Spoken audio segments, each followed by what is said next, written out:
Assalamualaikum warahmatullahi wabarakatuh. Alhamdulillah, assalatu wassalamu ala rasulillah, Sayyidina Muhammad ibn Abdillah, wa la hawla wa la quwwata illa billah. Amsayna ala fitratil Islam wa ala kalimatil ikhlas wa ala dini nabiyyina Muhammadin sallallahu alaihi wasallam wa ala millati abina Ibrahim hanifan musliman kana minal musyrikin. Raditu billahi rabba bil Islam dina wa bi Muhammadin nabiyyan wa rasulah. Amma ba'd. Alhamdulillah, kita diberi kesempatan lagi untuk berjumpa di kesempatan kali ini. Alhamdulillah. Sehat, Ustaz? Alhamdulillahirabbil alamin. Suara saya cukup jelas ya? Jelas, alhamdulillah. Baik, alhamdulillah. Oke, kemarin kita sudah sedikit banyak membahas tentang urgensi tema mengapa di batch kelima kita mengangkat tema tentang memaafkan, powerful forgiveness, dan kemarin sudah kita bahas tentang itu, dan kemarin juga kita sudah menyinggung tentang masa lalu dan pengaruhnya pada kehidupan kita hari ini, dimulai dari kisah Nabi Musa alaihissalam, kemudian kisahnya Yusuf alaihissalam, konflik Yusuf alaihissalam dengan saudara-saudaranya yang luar biasa. Banyak sekali ibrah yang bisa kita gali dari kisah Nabi Yusuf alaihissalam. Karenanya wajar kalau kemudian Nabi Yusuf alaihissalam itu dalam surah awal-awal disebut sebagai ahsanal qasas, ya, sebagai cerita dengan suri teladan yang sangat baik. Tetapi kalau kita mau mencoba membedahnya, Ustaz, kemarin kan antum sempat bilang ya bahwa konflik itu memang harus terjadi. Saya belum sempat untuk menggalinya itu. Ketika misalkan Yusuf alaihissalam dengan segala kebaikan ya, kemudian saudara-saudaranya dengan kehilafannya, gitu, katakan kehilafannya kalau saya tidak bisa menggunakan kata keburukan, dengan kehilafannya, lalu kemudian kok ya itu saudara dan saudara gitu. Kenapa harus sampai melakukan sebuah makar, ya kalau kita bahasakan makar yang di luar batas, ya, di luar batas logika sebagai seorang saudara. Mengapa sampai hal itu terjadi, dan sebenarnya apa ibrah yang dapat kita ambil dari kisah Nabi Yusuf dan saudara-saudaranya ini? Mungkin kita coba awali diskusi kita pada kesempatan hari ini dari itu dulu, Ustaz. Monggo, bismillah. Baik, bismillahirrahmanirrahim. Alhamdulillah wassalatu wassalamu ala rasulillah wa ala alihi wa sahbihi wa mawalah. Ustaz Daus dan kawan-kawan sekalian, cerita tentang keluarga Nabi Yusuf itu diawali dengan cerita tentang potensi konflik. Jadi surah Yusuf itu dibuka dengan peristiwa seorang anak bernama Nabi Yusuf menceritakan kepada sang ayah. Lalu sang ayah menceritakan pula kepada sang anak ini bahwa mimpi itu akan punya potensi negatif jika diketahui oleh saudara-saudaranya. Jadi di awal cerita ini kita dikenalkan dengan sebuah peta baru dalam kehidupan kita, yaitu ada kalanya seseorang itu memang harus mengalami konflik dalam hidupnya. Dan konflik itu justru bisa terjadi atau mungkin malah banyak sekali terjadi berawal dari keluarga. Jadi adanya konflik, adanya perselisihan, adanya orang-orang yang hasad di sekitar kita, seolah-olah kita jadi berpikir begini, itu hal yang wajar, itu hal yang lumrah. Namun kita meyakini bahwa keluarga itu adalah tempat bagi kita untuk berlatih dalam segala hal. Anak itu belajar kebaikan di rumah, istri itu belajar kebaikan dari sang suami. Sang suami, orang tua, mengajarkan nilai-nilai kebaikan itu ada di rumah. Jadi, jika kita simpulkan tentang pada poin ini, rumah itu adalah tempat belajar tentang nilai. Dan salah satu nilai yang mungkin tidak bisa dihindari adalah adanya konflik. Keluarga itu miniatur dari masyarakat yang besar. Jika di rumah kita pernah mengalami konflik, itu artinya di luar pun juga demikian. Ada sebuah realita yang harus disadari, bahwa di luar itu ada orang yang hasad, sebagaimana dalam keluarga kita sendiri juga mungkin hal itu bisa terjadi. Oleh karenanya, cerita ini akhirnya memberikan inspirasi kepada kita. Begitu banyak akhirnya orang menghadapi problem-problem besar di luar rumah, tetapi begitu ditarik ke dalam, di rumahnya juga mengalami hal yang sama. Ayat ini pula akhirnya mengajarkan kepada kita bahwa konflik dalam keluarga itu kadang memang realita yang harus ada. Dan bagi kita, bagi keluarga yang bisa menyikapi hal itu dengan baik, keluarga itu menjadi tempat belajar, bahkan termasuk konflik itu sendiri. Bagi orang yang bisa menyikapinya dengan baik, dan kita akan temukan di akhir cerita keluarga ini semuanya menyikapi dengan baik. Saudaranya Nabi Yusuf yang berbuat kekhilafan, pada akhirnya dia menemui titik yang baik, yaitu bertaubat. Nabi Yusuf sebagai pihak yang terzalimi, di ujung cerita beliau menjadi orang yang berjiwa besar dan memaafkan keluarganya. Jadi dua pihak ini belajar tentang tema yang sama, yaitu konflik. Dan kedua pihak ini sampai di titik yang sama. Walaupun mungkin secara zahir berbeda, tetapi sampai pada titik yang sama, yaitu taubat atau berjiwa besar, bersyukur, memaafkan. Jadi adanya konflik itu tidak harus dihindari. Adanya konflik itu bukan untuk kita lari darinya, tetapi konflik itu menjadi sarana bagi kita untuk belajar. Karena demikianlah kisah Nabi Yusuf dan keluarganya ini dibuka dengan sebuah cerita potensi konflik. Jadi konflik itu hal yang sangat wajar. Nah, kemudian mengapa konflik itu harus terjadi? Kan ini pertanyaan besarnya. Hikmah apa yang bisa kita petik? Teman-teman sekalian dan saudara, konflik itu kadang memang harus berhadapan. Baik dan buruk, benar dan salah itu memang harus berhadapan. Karena tabiat hak dan batil itu selamanya akan berhadapan. Mengapa harus berhadapan? Yang benar dan yang buruk itu harus berhadapan, agar yang buruk itu mendapatkan tempatnya sebagai tempat yang kalah, hancur, dan diakhiri dengan taubat kalau dia mukmin. Dan jika dia tidak beriman, diakhiri dengan binasa. Dan bagi orang-orang yang berada di dalam kebenaran, konflik itu akan mengantarkan dia pada kebaikan yang sempurna. Ini hal yang kita perlu menyadarinya.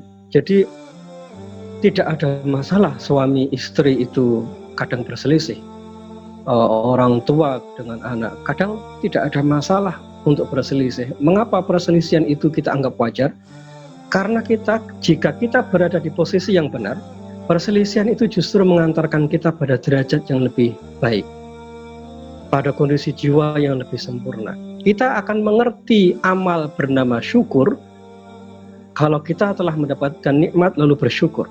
Kita mengerti tentang amal yang namanya bersabar pada saat kita mengalami ujian.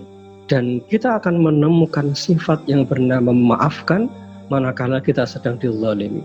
Jadi adanya menzalimi konflik itu akan mengantarkan seseorang pada titik bernama makom ketika dia bisa memaafkan, sebuah tempat posisi ketika dia bisa memaafkan.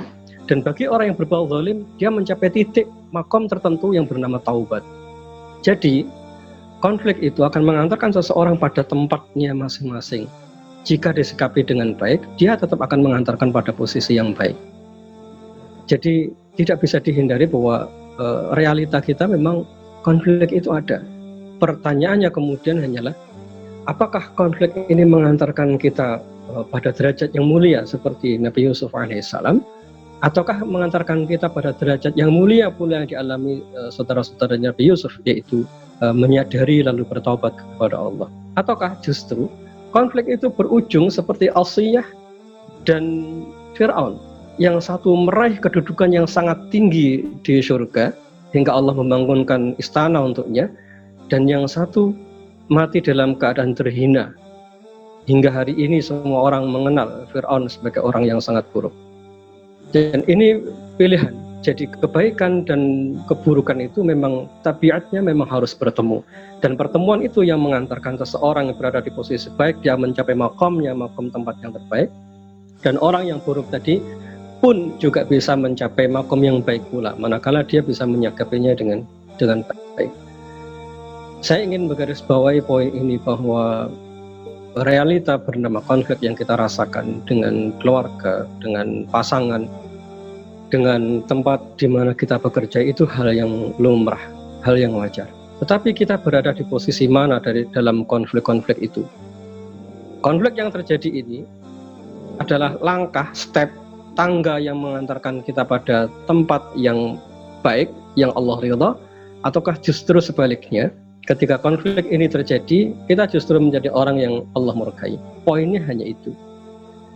Jadi teman-teman sekalian, apa yang harus saya lakukan di tengah konflik ini? Di tengah perselisihan, kita mendapati pasangan yang tidak mengenakan, keluarga yang tidak nyaman.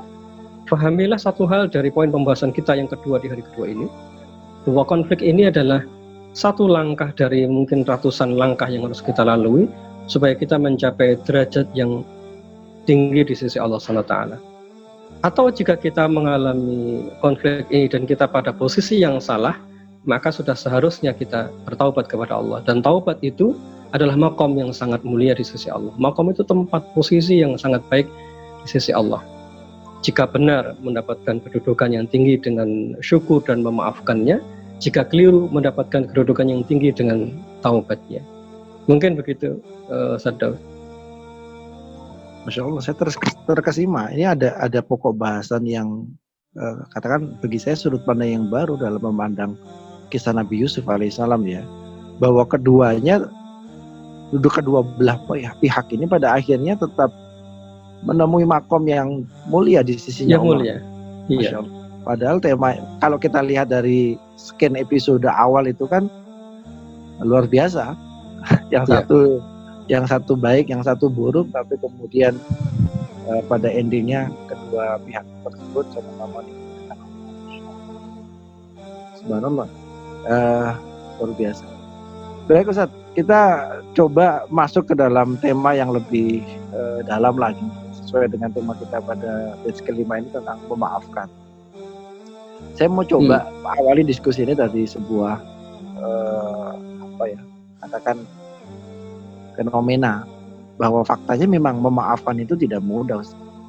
Saya pernah menemukan satu konseling seseorang klien yang kemudian berkonflik dengan atasannya, kemudian ketika saya bilang belajarlah untuk memaafkan, feedbacknya luar biasa. Apa?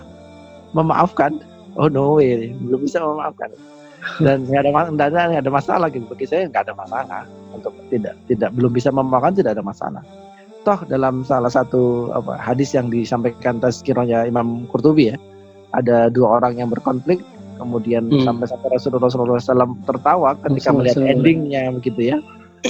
Ya, dua orang berkonflik pun seharusnya selesai di dunia, tapi tidak, ternyata harus sampai dibawa di mahkamahnya Allah, di hadapannya Allah, dan Allah pun harus sampai membuka hijab surga dan segala isinya sampai kemudian orang tersebut baru mau memaafkan saudaranya yang lain.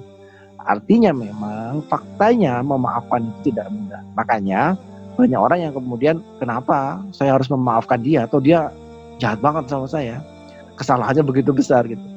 Nah, pertanyaan-pertanyaan seperti ini, menemukan alasan memaafkan, kenapa saya harus memaafkan, itu yang paling banyak ditemui dari orang-orang yang berkonflik.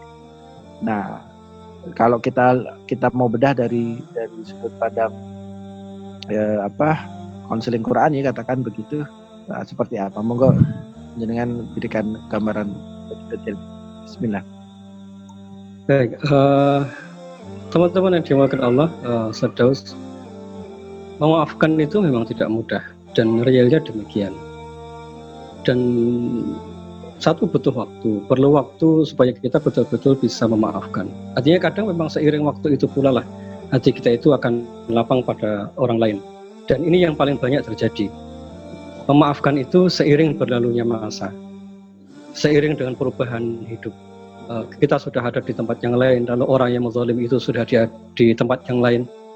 Kita dengan kehidupan kita sendiri, orang itu dengan kehidupannya sendiri. Dan seiring waktu itulah akhirnya kita baru menemukan yang dinamakan memaafkan.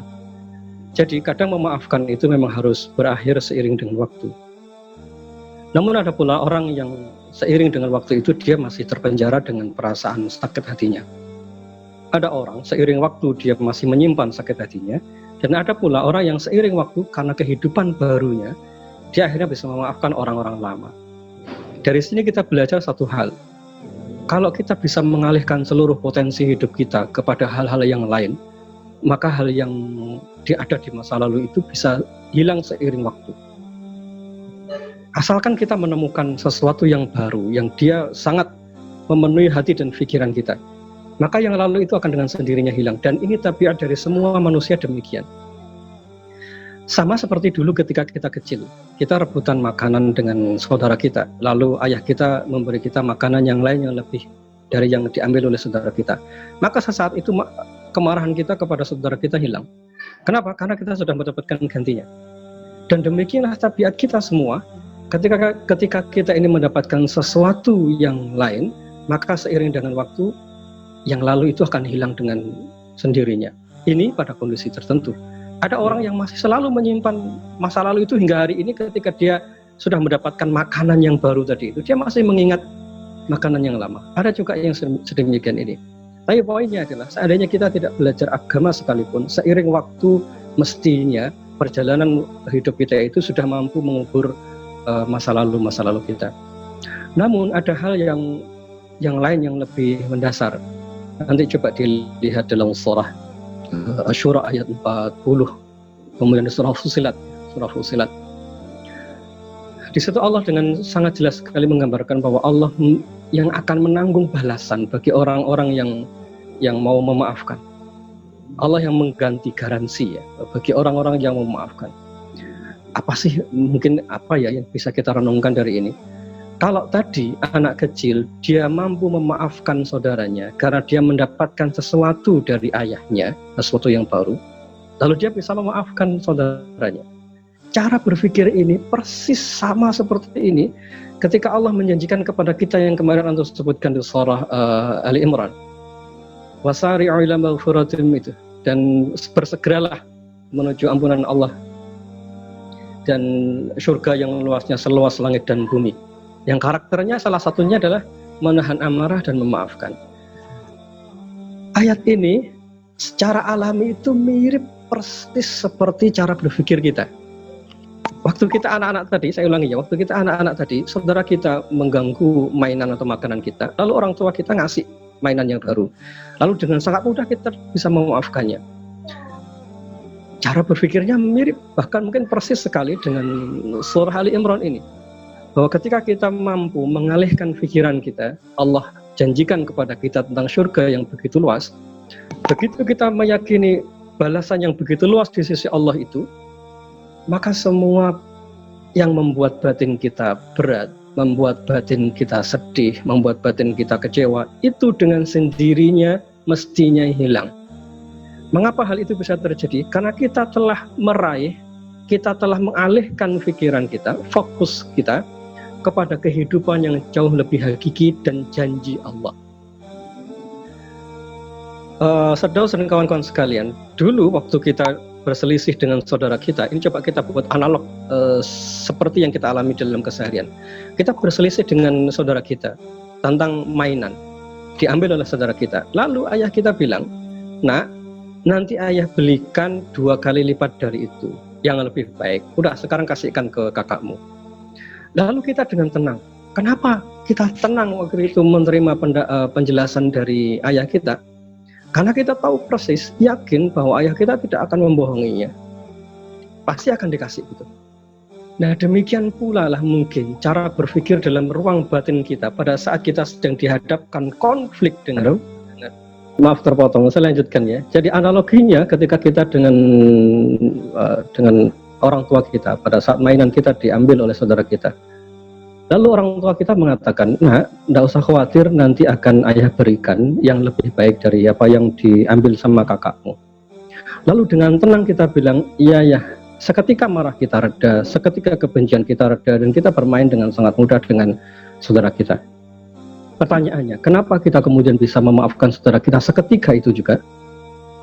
Apa kira-kira penyebabnya? Karena kita meyakini sesuatu yang sangat besar yang sedang dijanjikan oleh ayah kita. Nah, ini poinnya, teman-teman yang dimuliakan Allah, Ustaz Daus dan yang menyimak kajian ini, yang bisa membuat kita keluar dari perselisihan mau berjiwa besar itu adalah pada saat kita meyakini sesuatu yang sangat besar, meyakini mengharapkan sesuatu yang jauh lebih besar. Apa itu? Sebagaimana yang Allah janjikan dalam surah Ali Imran, Allah sediakan surga yang luasnya seluas langit dan bumi, yang lebih luas dari langit dan bumi. Itu yang dijanjikan kepada kita, yang karenanya kemudian kita bisa menahan amarah. Jadi ketika Allah menginformasikan kepada kita, jadilah orang-orang yang bertakwa, yang akan mendapatkan ampunan, mendapatkan surga yang seluas langit dan bumi. Sifatnya adalah menahan amarah, sifatnya adalah bersedekah dalam keadaan sempit maupun lapang. Semua amal-amal itu menjadi sangat ringan, menjadi sangat mudah dilakukan karena kita dalam pikiran di batin terdalam kita meyakini ada janji yang begitu besar. Sama persis seperti kita dengan saudara kita yang sedang berselisih tadi. Kenapa kita bisa tenang memaafkan saudara kita? Karena kita yakin dengan ucapan ayah kita waktu itu. Ayah bilang, nanti diganti. Sama seperti itu pula lah. Kenapa akhirnya kita bisa mengeluarkan sedekah dalam keadaan sempit maupun lapang? Karena kita yakin ada sesuatu yang sangat besar dijanjikan oleh Allah. Kenapa kemudian kita bisa menahan amarah yang disitu disebutkan dalam surah Ali Imran ini, dan kemudian kenapa kita bisa berbuat baik dan memaafkan? Karena kita meyakini sesuatu yang sangat besar. Jadi bagaimana caranya agar kita memiliki jiwa besar, memaafkan, berlapang dada pada orang lain? Caranya adalah melompatlah dari diri kita sekarang. Kita tidak bisa lagi menjadi manusia biasa, tapi peganglah sesuatu yang sifatnya abstrak yang Allah janjikan itu. Jadi, kalau kita memaafkan orang lain, memaafkan istri yang salah, bukan karena ya memang dia harus dimaafkan, bukan. Tapi karena kita meyakini ada janji yang Allah berikan kepada kita. Jadi kita memaafkan karena Allah. Kita memaafkan karena kita yakin apa yang ada di sisi Allah untuk kita semua. Dengan cara itu kita akan melihat semua problem di hadapan kita itu menjadi ringan, menjadi kecil. Saya ingin ceritakan kisah yang lain yang ini mungkin berbeda, tetapi cara berpikirnya mirip. Kisah dalam surah Nabawi, perjalanan Nabi SAW sebelum beliau masa hijrah. Kita kenal dengan istilah Amul Huzni atau tahun duka cita, tahun kesedihan. Tahun kesedihan itu paman beliau wafat, kemudian istri beliau wafat. Berselang 1 tahun setelah itu terjadilah Isra dan Mi'raj. Kita melompat dulu ke 2 tahun setelah itu terjadilah hijrah. Salah satu peristiwa hijrah yang sangat fenomenal adalah ketika Nabi SAW bersama Abu Bakar As-Siddiq bersembunyi di goa. Bersembunyi di goa itu, dan Abu Bakar waktu itu mengatakan kepada Rasulullah, ya Rasulullah, seandainya mereka melihat kaki mereka, dingkluk kalau bahasa kita ya, menunduk gitu, melihat kakinya, maka kita akan ketahuan. Yang disampaikan oleh Nabi SAW waktu itu sangat tajam, menghujam dalam jiwa. Ma dhannuka ya Abu Bakrin bisnaini Allahu salisuhuma. Bagaimana menurutmu wahai Abu Bakar, jika kita berdua dan Allah yang ketiga? Innallaha ma'ana. Sesungguhnya Allah bersama kita. Yang kita ingin garis bawahi, bagaimana keyakinan itu begitu luar biasa. Dan setelah itu Abu Bakar As-Siddiq, beliau dalam keadaan tenang mendampingi Rasulullah. Kalau kita runut peristiwanya, pertama terjadi Amul Huzni, peristiwa duka cita. Paman beliau wafat, kemudian Ibunda Khadijah wafat. Orang-orang yang selama ini menopang dakwah dan perjuangan beliau. Lalu terjadilah Isra Mi'raj. Beliau dibawa oleh malaikat Jibril ketemu dengan Allah SWT. Beliau keluar dari dimensi dunia zahir ini, keluar menuju tempat yang sangat tinggi berhadapan dengan Allah SWT. Beliau di hadapan Allah. Dunia yang tadi di depan mata ditinggalkan, dan mungkin kalau bahasa kita kelihatan kecil sekali yang namanya dunia ini, dunia, galaksi dan lainnya itu ternyata kelihatan sangat kecil sekali karena sudah melampaui itu semua. Nabi SAW bertemu dengan Allah SWT meskipun dengan hijab, bertemu dengan para nabi. Artinya dunia ini begitu sangat kecil manakala seseorang atau beliau sudah keluar ke menuju tempat yang tertinggi, tempat yang paling agung, bertemu dengan Rabb yang menciptakan seluruh alam semesta, maka artinya dunia yang tadi itu menjadi kelihatan sangat kecil. Semua yang ada di depan dakwah itu nanti dan semua problem yang ada di dunia itu menjadi sangat kecil. Kenapa? Karena beliau sudah pernah ada di hadapan Allah SWT. Analogi sederhananya untuk menerjemahkan ini, teman-teman sekalian, kalau misalnya teman-teman tinggal di sebuah kampung yang banyak premannya, suka ganggu, lalu teman-teman kenal dengan Panglima TNI begitu misalnya, apa rasanya? Di awal-awal sebelum kenal dengan Panglima TNI, kampung itu menyeramkan. Tapi begitu kita ternyata kenal baik dengan Panglima TNI, kita menjadi melihat, oh ternyata preman-preman itu tidak ada apa-apanya. Ini analogi sederhana ya. Maksud saya, ketika seseorang itu telah melampaui sisi kemanusiaannya, dia bisa menyandarkan, seperti dalam surah Ali Imran tadi, menyandarkan semua isi pikiran dan hatinya kepada Allah SWT, maka semua yang ada di hadapannya itu menjadi kecil. Menjadi tidak relevan lagi untuk dikeluh kesai. Menjadi tidak relevan lagi untuk disebut-sebut sepanjang waktu. Kenapa? Karena dia telah mengerti sesuatu yang jauh lebih besar dari ini semua. Maka, kenapa pertanyaannya sekali lagi, kenapa kemudian kita menjadi berat untuk memaafkan? Kenapa kita sulit untuk menyambung silaturahim dengan orang-orang yang memusuhi kita? Karena yang menjadi pemicu dalam gerak kita adalah makhluk.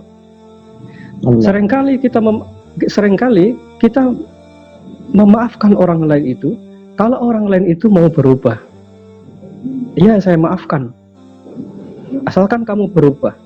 Iya, saya maafkan. Asalkan demikian dan demikian, misalnya begitu. Jadi, seringkali memaafkan itu disandarkan kepada makhluk. Itu yang membuat kita kecewa sepanjang waktu. Kenapa? Karena realnya ketika orang telah dimaafkan, dia bisa berubah di waktu yang lain. Dia bisa kembali kepada keburukan di waktu yang lain. Tapi manakala seseorang itu memaafkan dan dia sandarkan kepada Rabb yang Maha Tinggi, pada kehidupan akhirat, maka semua kesalahan yang ada di depan mata itu menjadi sangat kecil. Menjadi sangat kecil. Dari sini kita bisa memahami betapa luasnya rahmat Allah. Ada orang yang membunuh 99 orang, lalu digenapkan menjadi 100. Tapi itu Allah Maha Pengampun. Kenapa? Karena Rabb ini yang punya segala hal. Dan cara berpikir kita demikian. Ketika kita berhadapan dengan istri yang bermasalah, suami yang buruk, anak yang buruk, kita baru bisa berlapang dada, berjiwa besar manakala kita telah melampaui sisi kemanusiaan kita. Bersandarlah kepada Allah, yakin apa yang ada di sisi Allah, dan cukupkan dengan itu. Cara kita memandang agar problem di hadapan kita itu menjadi terlihat kecil. Keburukan orang tadi menjadi kelihatan kecil. Tantangan yang ada di depan mata itu tuh kelihatan menjadi kecil. Kenapa? Karena kita telah mampu naik secara spiritual, melampaui batas-batas kemanusiaan kita. Dan ini yang akan kita pelajari. Bagaimana caranya? Jangan pernah menyandarkan maaf itu pada diri kita. Jangan pernah menyandarkan maaf itu pada diri orang yang sedang kita perlakukan. Tapi sandarkanlah semua kepada Allah SWT. Itu alasan paling mendasar, Ustaz Daus dan teman-teman sekalian, kenapa seseorang bisa memaafkan dan tidak bisa memaafkan.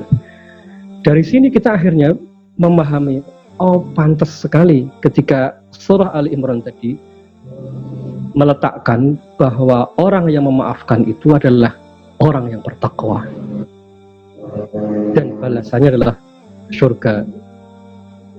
Mungkin begitu, Ustaz Daus. Insyaallah. Subhanallah, saya sempat menangis karena Masya Allah ya. Satu, teringat dengan Amul Husni itu, kesedihan Rasulullah yang luar biasa. Sempat-sempatnya masih dibully oleh kafir Quraisy, dan yang luar biasa yang menggetarkan itu ketika secara spiritual Rasulullah SAW itu diajak oleh Allah Subhanahu Wa Taala untuk meninggalkan dimensi keduniawian. Dan ini yang sekarang sebenarnya tema ini yang sedang bergeser di dunia barat, Ustaz. Ketika banyak orang-orang luar sana, orang-orang barat itu mencari kedamaian diri ya, dengan banyak menggeluti dunia spiritual. Entah itu namanya yoga, entah itu namanya kemudian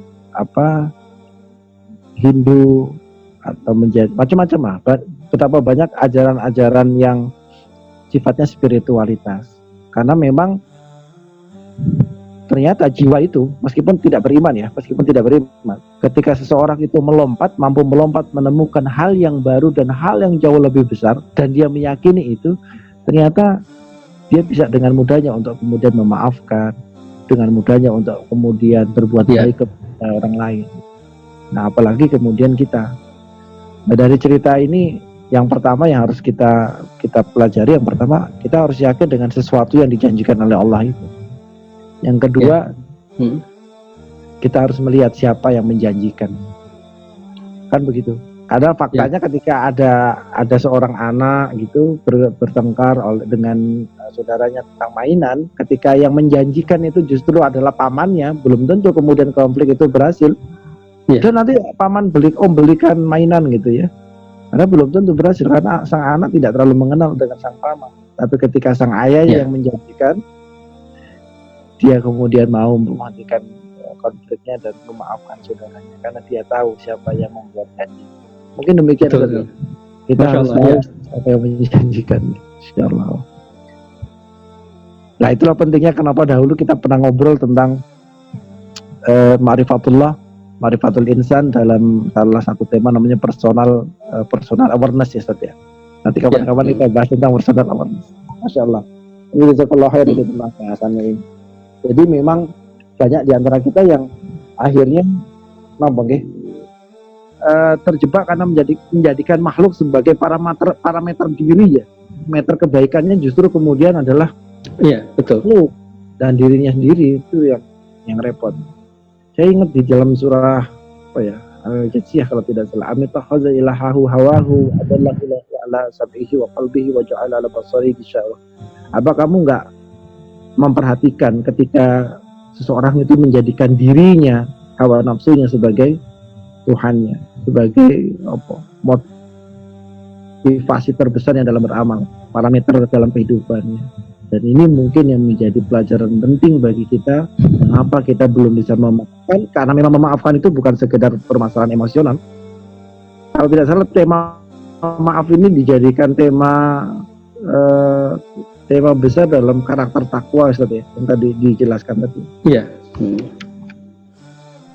Insya Allah. Mari alihkan fokus pikiran dan batin kita kepada yang jauh lebih hakiki.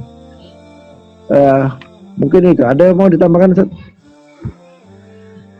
Baik, teman-teman sekalian, poin mendasarnya adalah kalau kita runut dari semua cerita dari kemarin ya, kisah Nabi Yusuf, kemudian kisah dalam surah dalam Amul Huzni, kemudian kisah yang Allah ceritakan kepada kita dalam surah Al-Imran tentang karakter orang yang bertakwa, benang merahnya selalu sama. Allah yang memberikan support pada orang-orang yang beriman. Allah yang selalu menjadi pembela bagi orang-orang yang bertakwa. Keyakinan itu yang mestinya selalu ada dalam diri kita.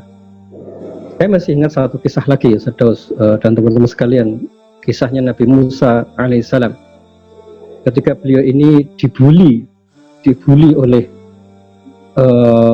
lelaki-lelaki di Bani Israel. Kenapa? Karena Nabi Musa ini punya kebiasaan ketika mandi tidak mau bersama dengan laki-laki di sana, karena beliau sangat pemalu. Nanti bisa dilihat di tafsir Ibnu Katsir surah Al-Ahzab. Jadi beliau diolok-olok, dihina bahwa beliau ini mungkin sakit lepra dan sakit macam-macam. Jadi mereka menggunjing Nabi Musa alaihissalam dan memvonis sesuatu yang beliau tidak punya, misalnya sakit atau penyakitan gitu. Tetapi semata-mata karena beliau punya akhlak yang mulia, yaitu sangat pemalu. Tetapi kita lihat pada poin ini, Allah itu selalu memberikan pembelaan pada orang-orang yang benar. Ini aksioma mutlak berlaku dan tidak mungkin berubah. Allah itu akan selalu memberikan pembelaan pada orang-orang yang beriman dengan caranya sendiri. Sekali lagi, ini aksioma berlaku mutlak dan tidak pernah berubah selamanya. Apa yang terjadi kemudian? Suatu saat Nabi Musa alaihissalam mandi di sungai. Beliau lepas bajunya, beliau taruh di sebuah batu karena dia berlindung di balik batu itu ketika mandi. Apa yang terjadi setelah itu? Masya Allah, Allah jadikan batu ini bisa bergerak, bergeser, lari begitu. Dan seketika Nabi Musa yang tadi mandi dalam kondisi tentu tidak berpakaian, beliau berteriak dan mengejar. Dalam riwayat disebutkan batu itu lari dan dikejar oleh Nabi Musa alaihissalam. Dan kemudian sampai akhirnya batu itu melintas di hadapan orang-orang yang tadi mengolok-ngolok beliau. Dan betapa terkejutnya mereka begitu mereka melihat ternyata fisiknya Nabi Musa alaihissalam itu sempurna, bahkan mungkin jauh lebih baik dari tubuh mereka, sehingga terbungkamlah semua fitnah yang mereka sebarkan selama ini. Di ujung cerita, baju itu kemudian diambil oleh Nabi Musa dan beliau pukul batu itu hingga berbekas telapak tangan beliau. Nanti kisah ini bisa dilihat di tafsir Ibnu Katsir surah Al-Ahzab. Yang ingin saya garis bawahi adalah Allah itu selalu berpihak pada orang-orang yang benar, dan selalu akan ada jalan keluar untuk membuat orang yang benar itu meraih kedudukannya sebagai orang yang benar. Kita mungkin tidak punya cara untuk bagaimana menunjukkan saya ini yang benar gitu. Kita difitnah oleh orang, kita disakiti oleh orang, dan kita buntu. Saya jelaskan salah, ngasih tahu salah. Samalah mungkin kalau bayangan kita ya, seperti Nabi Musa misalnya, karena dia punya sifat yang sangat pemalu, kan tidak mungkin, kalau ini tubuh saya normal, kan tidak mungkin. Dia punya sifat yang sangat pemalu. Sama mungkin seperti kita, saya ini tidak salah, tapi begitu banyak orang yang menfitnah saya menjelaskan tidak ada orang yang percaya. Bagaimana saya keluar dari situasi ini? Cara keluarnya adalah komitmen, jaga hal yang sangat prinsip. Misalnya Nabi Musa tadi, beliau menjaga rasa malunya. Dan apa yang terjadi? Allah lah yang turun tangan dan mengubah semua fitnah yang menimpa pada diri beliau dengan caranya sendiri. Jadi bagi kita yang sekarang menghadapi konflik dengan pasangan, dengan orang di kantor, pada saat kita berada dalam posisi benar, santai saja, rileks saja, dan tetap berikan peluang untuk memaafkan. Kapan saya harus bisa membalas, Pak? Tidak perlu khawatir, karena akan ada masanya, mereka semua akan tahu mana yang benar, mana yang salah. Dengan cara yang Allah pilihkan sendiri. Dari sini sekali lagi kita menggarisbawahi bahwa orang-orang yang berjiwa besar, kemudian mau mengendalikan diri, Allah pasti akan turun tangan untuk membantu kita semua. Itulah alasan, mungkin salah satu alasan pula kenapa kita harus memaafkan kalau istri kita keliru, suami kita keliru. Tahan dirilah, maafkanlah, karena nanti pasti akan berubah. Yang penting kita komit dengan itu, komit dengan berjiwa besar, mau berbuat baik kepada orang yang berbuat buruk kepada kita. Selama kita komitmen dengan itu, yang buruk itu akan berubah. Dan sekali lagi ini sebuah aksioma, ini tidak akan berubah. Allah pasti akan berpihak kepada orang-orang yang benar. Mungkin begitu, Firdaus. Ya, aksiomanya adalah Allah akan membela orang-orang yang beriman. Kadzalika nunjil mu'minin. Dan demikianlah Ya. Allah Subhanahu wa taala orang-orang iman. Jadi Ya. ada syaratnya kemudian kalau ingin kemudian ditolongnya tetaplah dalam komitmen keimanan, kalau dalam komitmen kebaikan dan kebenaran. Ya. Kalau bahasa motivasinya itu persisten. Persisten di jalan yang baik, benar, jalani. Momentum itu akan ada. Momentum itu akan ada yang kemudian membuat segala sesuatunya mungkin mulai berubah di satu titik itu. Salam berubahnya justru bukan ketika di main-main bersama dengan kakak-kakaknya dengan happy di rumahnya, tapi justru perubahan hidup luar biasa itu diawali dari sumur yang luar biasa, merubah jalan cerita dari kehidupan Yusuf alaihissalam. Ya. Baik teman-teman semua, ini di sesi kedua kita pada hari ini kita belajar banyak dari kisah Nabi Musa alaihissalam, dari kisah Yusuf alaihissalam, juga dari peristiwa Isra Mi'raj yang dipaparkan oleh Ustadz Nadi dalam cerita yang berbeda ya. Dan semoga aksioma yang beliau sampaikan pada kesempatan malam hari ini tentang Allah akan membela orang-orang yang beriman selain orang-orang yang tetap dalam komitmen kebenaran, semoga itu sudah cukup menjadikan kita punya cukup alasan untuk melompat memaafkan orang yang perlu dimaafkan, karena Allah Subhanahu wa taala yang menjanji. Kalau kita mau bergerak karena ayah kita menjanjikan sesuatu, karena teman dan sahabat kita yang kita kenal menjanjikan sesuatu, dan kita kenal baik dengan mereka, kita mau melakukannya, seharusnya kita jauh lebih percaya kepada Allah Subhanahu wa taala. Mungkin begitu Ustaz untuk pertemuan malam hari ini. Kita lanjutkan di kesempatan berikutnya.